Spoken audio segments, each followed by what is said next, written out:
হাসিনা ঋণ করে গেছে এই কথা বলে না বুঝে ফেনা তুলা ফালাইতেছে। আমি তাদের উদ্দেশ্যে বলি, ঋণ করছে, ঋণ পরিশোধ করা যাবে। যে প্রকল্পগুলা করছে, যেমন পদ্মা সেতু, এটা যদি বিদেশি বিচার দিয়ে দেয় 100 বছর টোল আদায় করবে, আপনার অনেক ঋণ পরিশোধ করে দিবে। মাদারবাড়ি গভীর সমুদ্র বন্দর, এটা বিদেশি বিচার দিয়ে দেন, আপনার সব ঋণ শোধ করে দিবে। মেট্রো রেল, এটা বিদেশিকে ভাড়া দিয়ে দেন, তারা টাকা আদায় করবে, আপনার ঋণ পরিশোধ করে দিবে।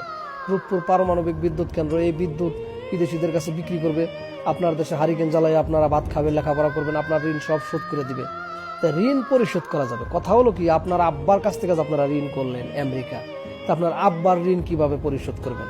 আপনার আব্বা সে তো বিনা স্বার্থে কিছু করে না। তো আমেরিকার সহযোগিতা নিয়ে, ইসরায়েলের সহযোগিতা নিয়ে যে দ্বিতীয়বার বাংলাদেশ স্বাধীন করলেন, তাদের ঋণ কিভাবে শোধ করবেন একবার ভাবছেন? হ্যাঁ, আর আমেরিকা যারে গলা ধরে তারাই কিন্তু ধ্বংস করে। বাঘেও কিন্তু হরিণরে শিকার করে, গলা ধরে। জিনিসটা বুঝতে হবে। 80-র দশকে কিন্তু সাদ্দামের লগে আরবদের মধ্যে সবচেয়ে ভালো সম্পর্ক ছিল। সাদ্দামের কি হয়েছে?